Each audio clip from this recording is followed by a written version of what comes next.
Então, hoje eu vou falar sobre confiar e esperar. E vou basear essa mensagem, ponto de partida, no Salmo 123.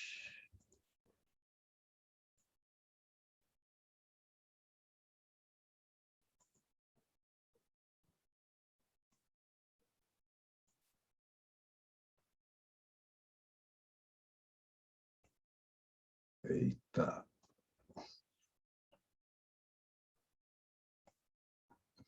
Bom, vai assim mesmo. Salmo 123, de 1 a 4. Para ti levanto os meus olhos, para ti que ocupas o teu trono nos céus. Assim como os olhos dos servos estão atentos à mão do seu Senhor, e como os olhos das servas estão atentos à mão de sua senhora, também os nossos olhos estão atentos ao Senhor, ao nosso Deus, esperando que ele tenha misericórdia de nós. Misericórdia, Senhor, tem misericórdia de nós. Já estamos cansados de tanto desprezo. Estamos cansados de tanta zombaria dos orgulhosos, do desprezo dos arrogantes.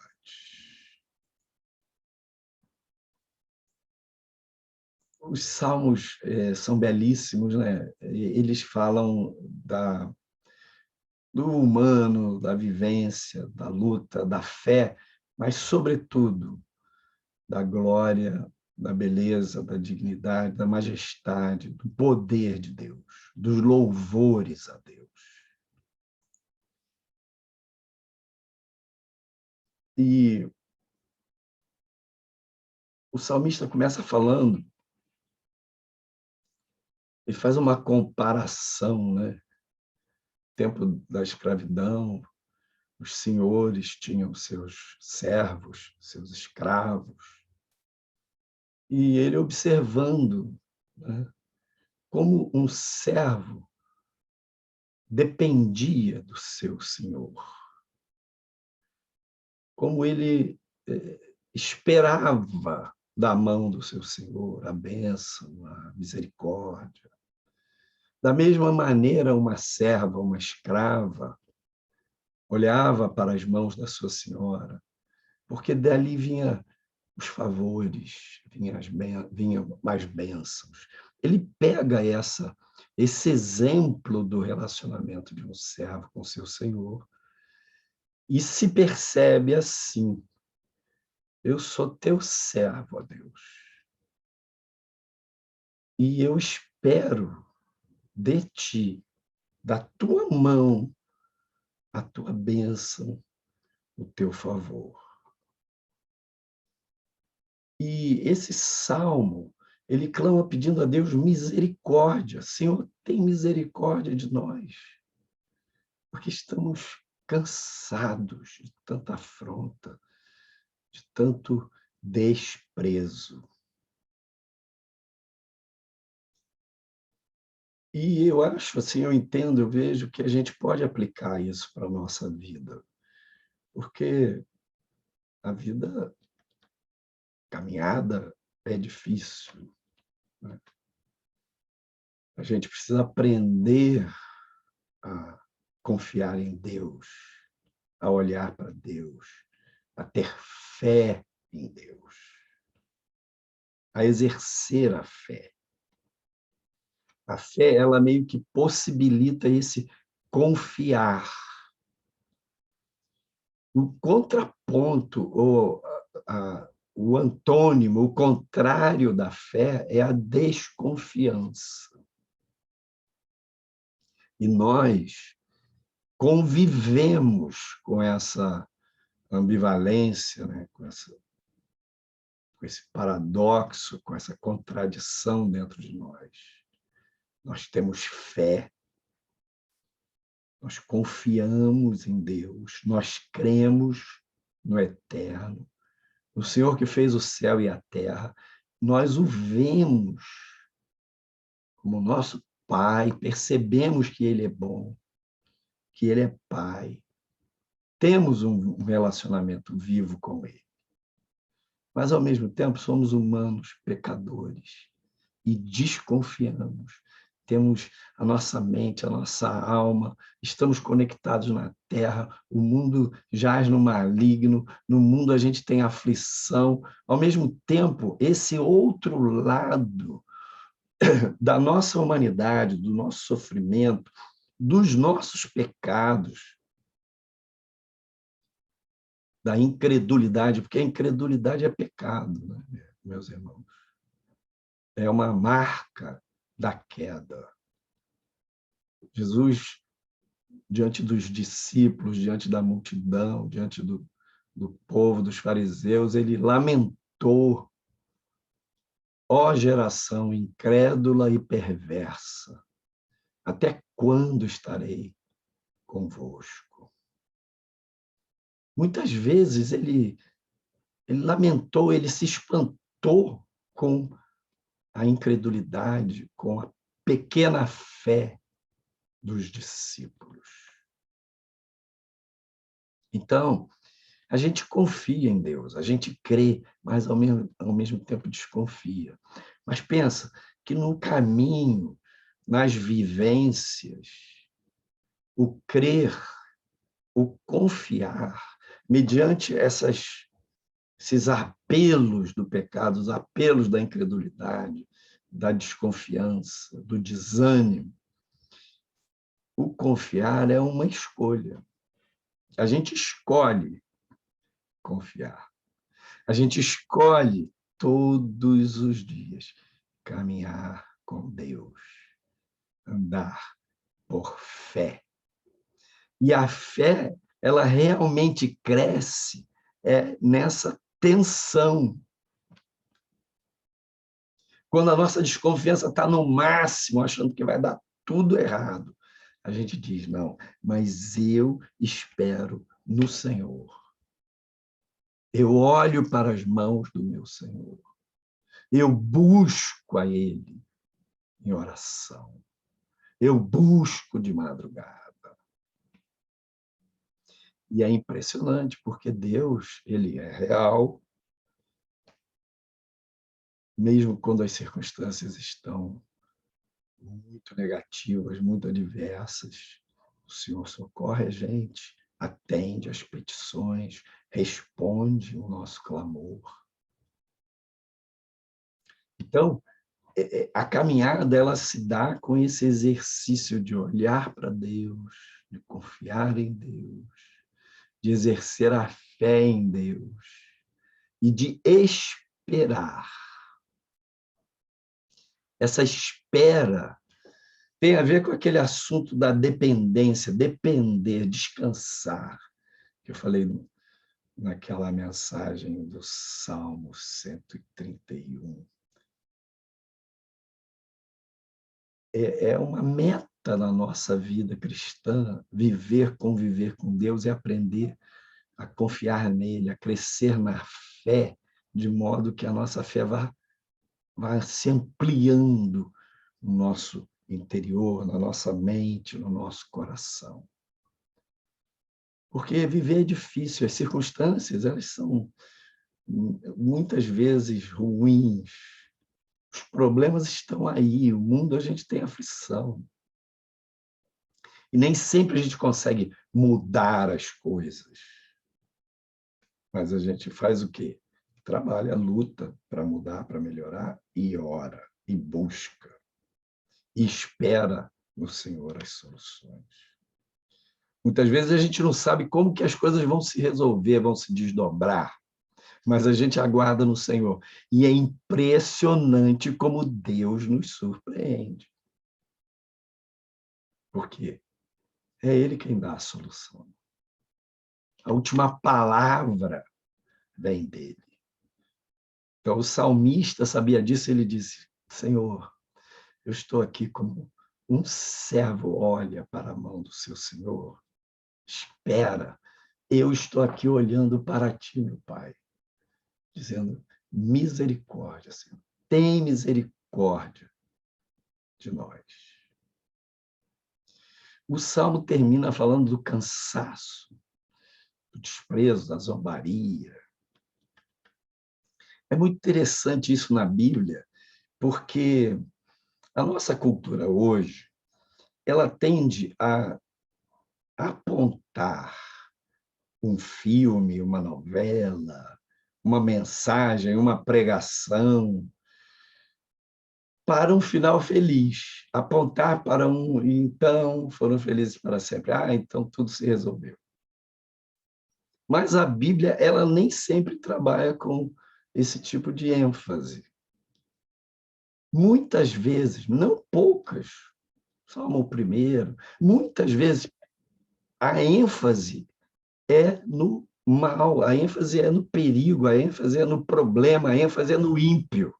A frase termina falando do sofrimento, ou do ímpio, ou dos problemas. Neste salmo aqui, não termina assim, ah, então o Senhor veio e fez e aconteceu. Não, termina assim, Senhor, nós estamos cansados. Então, por que a Bíblia fala desse jeito? Porque, às vezes, esse foco no aspecto negativo, dos perigos da incredulidade, dos perigos da rebeldia, dos perigos do pecado, ele serve como um tipo de alerta. O próprio Jesus, no Sermão do Monte, sermão maravilhoso, ele termina o sermão contando aquela pequena parábola do cara que edificou uma casa na areia, na rocha e tal. Ele termina falando que a casa que foi edificada na areia,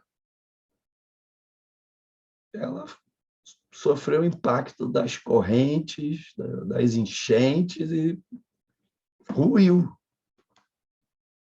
comparando com aquele que a casa foi edificada na rocha, que aguentou o tranco. Então, a Bíblia não nos promete um livramento absolutista do mal. Deus vai nos livrar do mal. Mas a tribulação faz parte da nossa vida. As lutas, o sofrimento humano. Jesus experimentou isso. Ele era um homem de dores experimentado nos trabalhos. Jesus era um cara que trabalhava, que tinha os problemas normais da condição humana. Então, essa ênfase num final feliz não é que seja errado, mas muitas vezes a gente fica com esse vício. É claro que você, para caminhar na fé, para crescer, você tem que abandonar o pensamento negativo. Você tem que largar a murmuração, o coitadismo, o tadinho de mim, você tem que deixar para lá essas coisas, porque elas não edificam, elas não melhoram, a fé não melhora a sua vida. Então, a fé tem um olhar positivo. A fé, ela traz a esperança que as coisas vão melhorar, que a gente vai vencer, que as coisas boas vão acontecer. E quando elas acontecem, a gente se exercita no louvor, na gratidão, no reconhecimento de que aquela bênção vem de Deus. Por quê? Isso ajuda a retroalimentar a fé. Saber que a bênção vem da mão do Senhor. A gente faz a nossa parte, luta, trabalha, corre atrás, estuda. A gente se prepara, né? Como diz o provérbio, o cavalo se prepara para a batalha, mas do Senhor vem a vitória. Esse salmo, ele fala dessa dinâmica, Deus trazendo a vitória, mas eu me preparei, eu treinei, eu corri atrás, eu estudei, eu batalhei. Então, a gente Nesse exercício de andar por fé e de esperar em Deus, precisamos nos livrar dos pensamentos negativos, nos livrar da murmuração, do queixume, de enfatizar sempre as coisas ruins e negativas, porque isso não anima, não encoraja, não ativa a nossa fé. Por outro lado, o pensamento positivo por si só não é fé. Agora, de agora em diante, eu só vou falar coisas boas, só vou pensar coisas boas e vou ficar batendo nisso, pensando nisso, repetindo. Tudo de bom vai acontecer assim, assim, tudo que eu quero, tudo que eu projeto, tudo que eu desejo. Não é a vida cristã. Por quê? Porque a vida cristã é uma vida de relacionamento com Deus.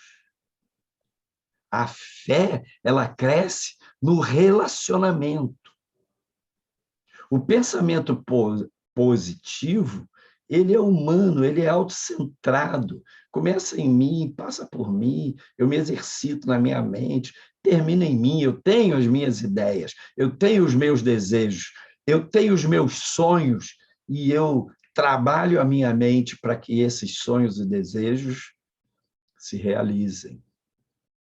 Aqui não, no Salmo, o salmista está dizendo, como os servos olham para as mãos do seu Senhor, eu olho para ti, ó Deus. Eu espero em ti, ó Deus. O pensamento positivo é árvore do conhecimento. A minha mente, a minha força humana, a minha criatividade está plugada na árvore do conhecimento do bem e do mal. Tem uma base humana. A fé, não. A fé está plugada na árvore da vida. A fé está plugada na videira verdadeira. A fé está plugada em Cristo Jesus, Filho de Deus. E é no meu relacionamento com Ele que eu derivo forças, que vem renovo, que vem os milagres, as intervenções e mudanças. E quando essas mudanças ocorrem, quando essas respostas chegam, eu dou graças, eu louvo, porque isso ativa a minha fé.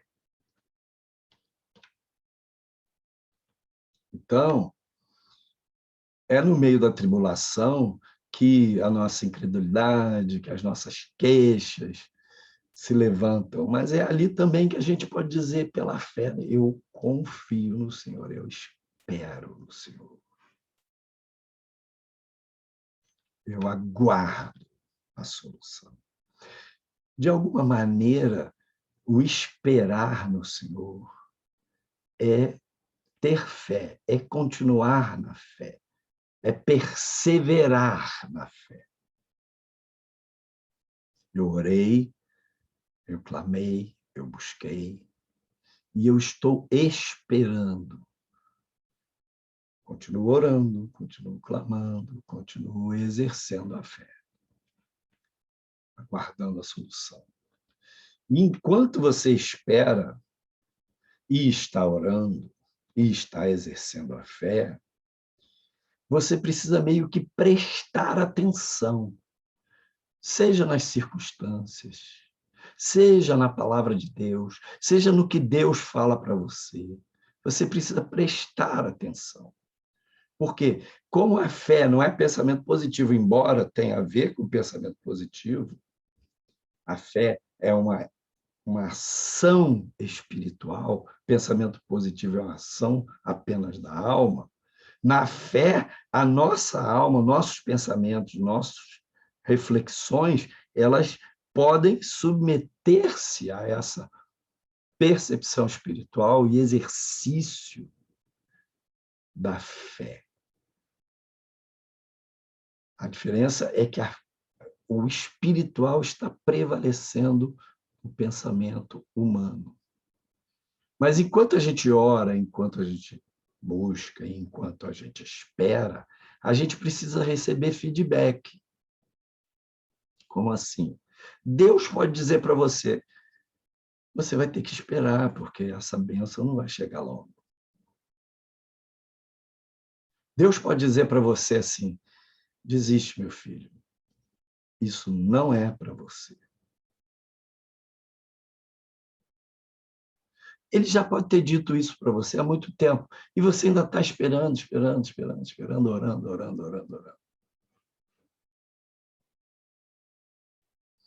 Ou ele pode te mostrar uma versão, fazer pequeno ajuste, pequena correção de rumo, que a vontade dele está dentro daquele tema, sim.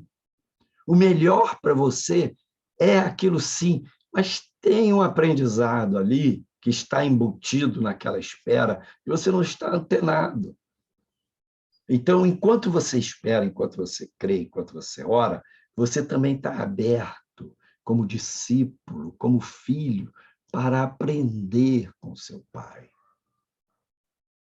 e para fazer pequenas correções de rumo e para jogar fora o que não presta, porque ficar orando pelo que não presta não vai prestar. Então, a gente vai fazendo esses ajustes, porque, no fim das contas, o que vale a pena é o reino.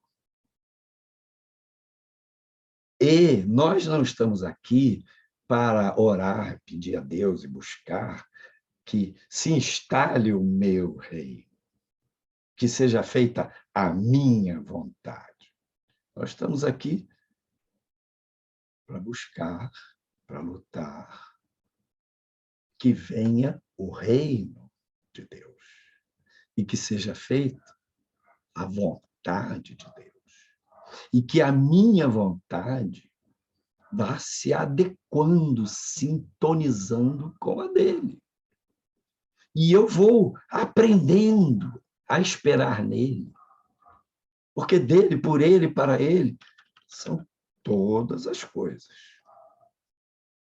Então, na carta aos Hebreus, capítulo 11, é um belíssimo capítulo sobre a fé. No verso 13 diz assim, está falando daqueles heróis da fé, Abraão, Moisés, Sara, muitos heróis da fé. E no verso 13, o autor diz assim, todos estes morreram na fé, sem terem recebido as promessas, mas vendo-as de longe e crendo-as e abraçando-as, confessaram que eram estrangeiros e peregrinos na terra. Por exemplo, Deus falou para Abraão, você vai lá para a terra que eu vou te mostrar. Ele entrou em Canaã, Deus mostrou a terra, fez Abraão andar aqui e ali. Em cada local que Abraão se instalava, ficava um tempo, ele era um nômade, vivia em tendas. Abraão cuidava de cabras, de ovelhas, de gado, boi, mas ele não plantava. Então, ele, quando mudava de um lugar para o outro, ele edificava um altar, ele orava, ele buscava a Deus. Uma dessas ocasiões, ele estava em cima das colinas da Judéia, e Deus falou para ele, Abraão, sai da tua tenda. E lá nas colinas o céu fica mais estrelado. Sim será a tua descendência. Em outra ocasião, também nas colinas da Judéia, era de dia, Deus falou para ele, olha para o norte, olha para o sul, olha para o leste. Ao leste era o mar Mediterrâneo, ao oeste as campinas do Jordão. Tudo isso vai ser teu. Abraão, ele não herdou fisicamente aquela terra, mas sim seus descendentes. Aquilo ali era uma construção dos propósitos eternos do reino de Deus. E o fato de Abraão sair, obedecer, crer, plantar um altar aqui, outro ali, orar, crer, foi trazendo profeticamente aquela legalidade da vontade de Deus na terra. Ele orou, creu, esperou e teve o filho.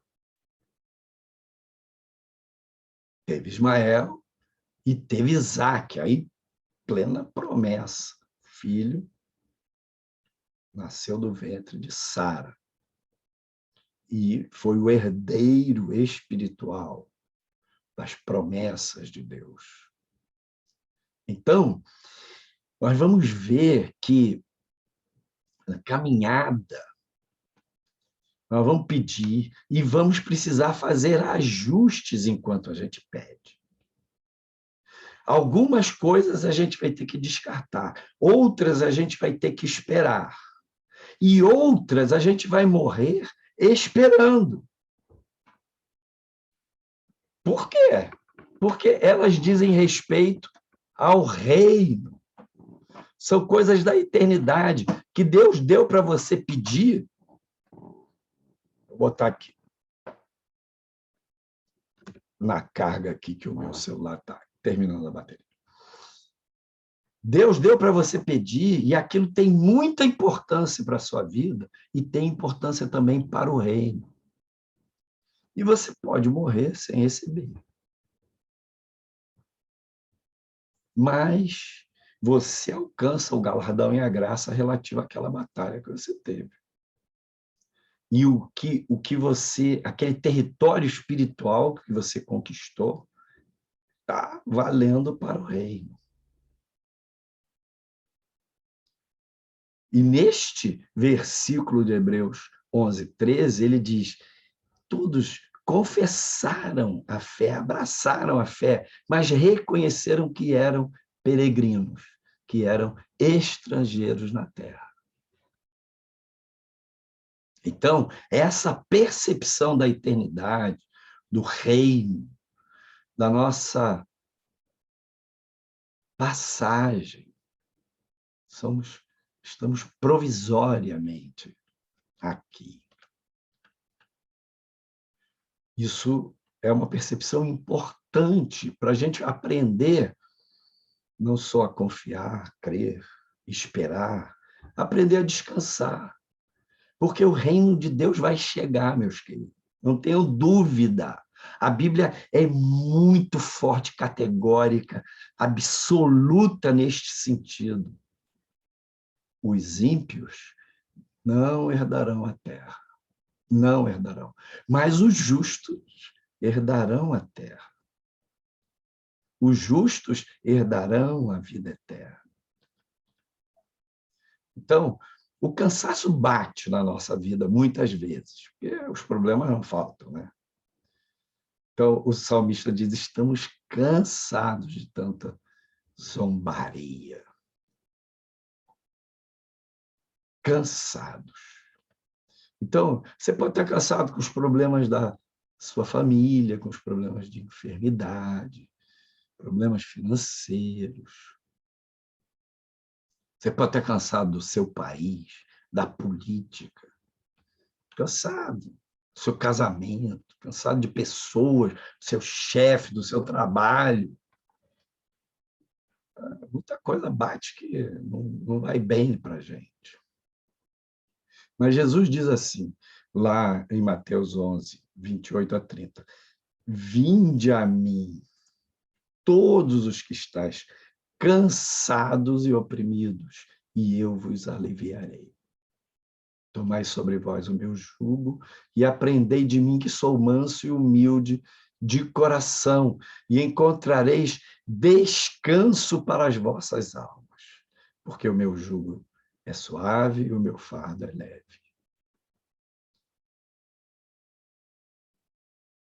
Então, o Senhor, ele quer dar descanso, mas veja, o descanso primariamente é Jesus. É nele que a gente descansa. Não necessariamente o problema vai deixar de existir, o patrão vai mudar, o chefe vai mudar, o marido, a esposa vai mudar, o filho vai mudar. Às vezes não. Mas quando você aprende a descansar no Senhor, aquilo que era absurdamente gigante para você, não é que a pessoa, por exemplo, quando o problema está ligado a alguém, não é que a pessoa passa a ser irrelevante. É que você não espera da pessoa aquilo que ela não tem para te dar. O problema se torna relevante porque Cristo tem o que te dar. E você aprendeu a descansar nele. E você aprende a ir trocando seus fardos com os fardos dele, porque o fardo dele é leve. Você aprende a ir trocando o seu jugo, seus projetos, com os projetos dele, com o jugo dele, com a perspectiva do reino. Eu sou um servo do Senhor. O Senhor é o meu pastor. E ele não vai me faltar. Ele é o meu pastor, mas eu sou dele. Minha vida é para ele. E aí eu aprendo a descansar nele. E como a minha vida é para ele, e eu estou sintonizado com o jugo dele, e eu estou carregando fardos que ele me deu, que ao longo do meu caminho de fé e de espera, eu aprendi jogando os fardos que ele não me deu. Fora missões que o Senhor não me deu, aprendi jogando fora. Então, vou aprendendo a descansar. E veja, o Senhor tem o maior interesse, porque Ele ama você, porque você é um servo dele, porque você é uma serva dele, porque você é um instrumento para a glória dele. Ele tem o maior interesse na sua vida. Você faz parte do reino, você faz parte da família dele. Ele quer atender às suas petições. Venha para Jesus, descanse, não fique desanimado, não se deixe abater. E o descanso no Senhor é muito interessante, porque é sempre essa dinâmica que não é uma passividade. É se apoiar nele, mas é ser guerreiro, é batalhar, é fazer o que lhe cabe. Não é a preguiça.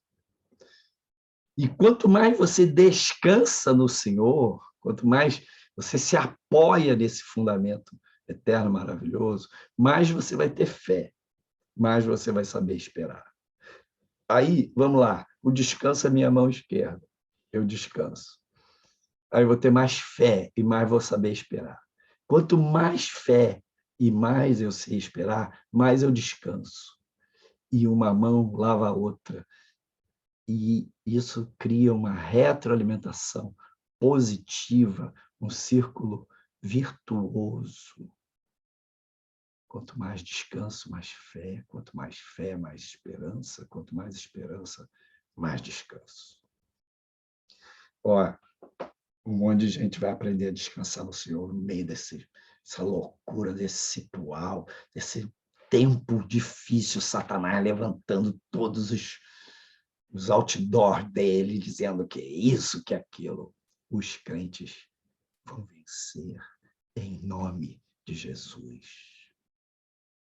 Os crentes vão subir a montanha da comunhão e vão aprender a andar espírito, vão aprender a alcançar asas. Deus te abençoe, a paz do Senhor.